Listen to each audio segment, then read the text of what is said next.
one another, the things that many of us try to teach our children. I know that's what we taught our daughter Gina. You know, Tony, we've talked to you several times, and I'm really glad you brought up what you just said, because what I've always really liked about you is you acknowledge that the one thing you want to never happen again is what happened at Parkland. And you recognize that people have different points of view as to how to go about that, how to make sure that that doesn't happen, and you're willing to accept those different points of view. You just want to get to the point where children do not have to worry about their safety in the classroom. That being said, Kevin McCarthy came out after that meeting, and he sort of has characterized what is taking place as a partisan power grab, the demand that Congresswoman Green be removed from her committees.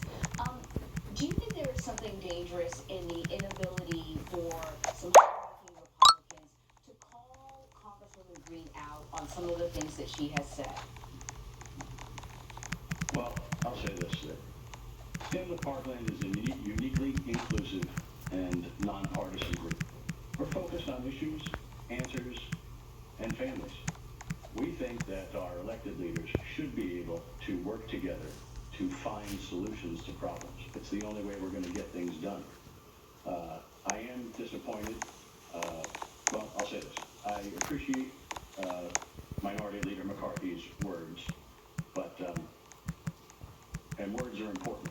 Don't get me wrong. But what we elected all of our leaders in Congress to do is not only to say words, but to produce action. And we need action where people come together to solve complex problems. Tony, as you know, President Joe Biden is pushing to reopen the majority of schools in his first 100 days in office. Stand with Parkland is urging schools, parents, and law enforcement to remain alert to the elevated threat of targeted school attacks. I don't know. I'm guessing I'm like a lot of Americans who have noticed over the course of the pandemic that we haven't seen any mass shootings in schools, and part of me wonders is that because kids have not been in school, we've been pretty much locked down as a country for so long. So because the question then is, why does your group feel that there's some added vigilance necessary when students ultimately do return to in-person school? Well, pardon me. Last year, before the pandemic really took hold, myself and two other dads, toured the nation with the U.S. Secret Service National Threat Assessment Center.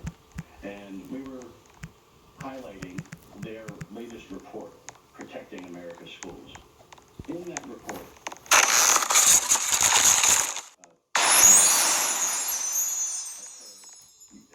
frequently, Put your pen and pencil down there on that floor, girl. Clearly, COVID has given a long break in attendance to many students. Pick it up. While some students have been home in a comfortable and caring environment, some students haven't had that pleasure.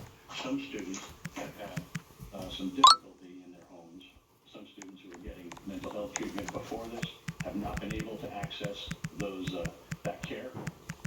And I just caution our nation's school professionals, law enforcement, mental health professionals, and teachers that as these students return, we keep an eye on them.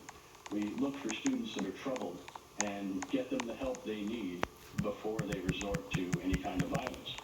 Stand with Parkland has a three-point tier triangle that we look at for school safety. The first is securing the campus. The next is better mental health screening and support programs. And finally, responsible firearms ownership if you choose to own one. Because all of those three things failed us that terrible February day. So we don't want to be focused just on one threat. There's many threats out there. Just yesterday, as a matter of fact, on the west coast of Florida, I believe that a student brought a weapon to school, and thanks to the quick action by the school professionals and the school resource officer, they were able to lock down the campus and defuse the situation without anyone being harmed. Of course, we need a follow-up to that, in that the students that were subject to that lockdown need to be cared for and make sure they're mentally feeling okay about their own safety. And then for the student who brought a weapon to school, we need to explore why that student felt the need to do that and get to an area where we can help students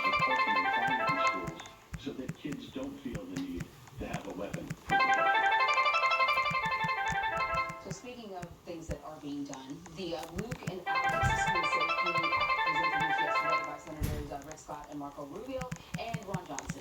The bill was actually named in honor to the students who were killed in the Marjorie Stoneman Douglas shooting. What can you tell us about this? What does the legislation hope to accomplish? Well, we'll start off first of all by thanking not only Senators Johnson, Scott, and Rubio, who introduced it in the Senate, but also yesterday in the House, a bipartisan group of lawmakers from the Florida contingent, Representative Deutsch, Diaz-Balart, Representative Murphy, and Representative Rutherford, all joined together to reintroduce the Luke and Alex School Safety Act in the House. Now, here we are spending the majority of our conversation talking about one person who's not doing the right thing in the House, but I didn't see much play about this group of representatives that came together in a bipartisan fashion to introduce this vital act. So what this act will do is codify the existence of the Federal Clearinghouse of best safety practices for schools. This is something that Max Schachter testified about before the Federal Commission on School Safety. It was also included as a recommendation in the commission report that came out in December of 2018. Then Stanley Parkland was instrumental in working with the Departments of Homeland Security, the Department of Health and Human Services, the Department of Justice, and the Department of Education to build the clearinghouse and schoolsafety.gov, which is the portal to access this. It's a one-stop shop for school safety and something that anyone charging school safety in America should go to. It's got information on everything from COVID to changing the culture and climate in schools to assessing your physical security plan. It's also got links from there to the federal grant dollars that will help improve the structure of your school. So what the LASA Act will do is codify that and make sure that it can be fully funded and properly funded to continue in perpetuity and be used as a tool from all educators, all teachers, all law enforcement to find ways to pick and choose the things that will help make their individual communities safe. That is wonderful news. Tony, before we let you go, it's been a while since you've been with us here at CBSN. Can you just tell us and tell our audience a little bit about Gina? That beautiful picture, that drawing that you have over your shoulder there is just so wonderful, and I recognize that perhaps some people may not know who she is and may not know about what she was able to accomplish in your short life. Can you just give us a little sense of that? Well, our daughter Gina was a fantastic kid. She was bright, she was bubbly, she was a volunteer at our local church, she illustrated for local magazines, she was a Girl Scout and a member of her school's color guard team. Gina believed in helping others. She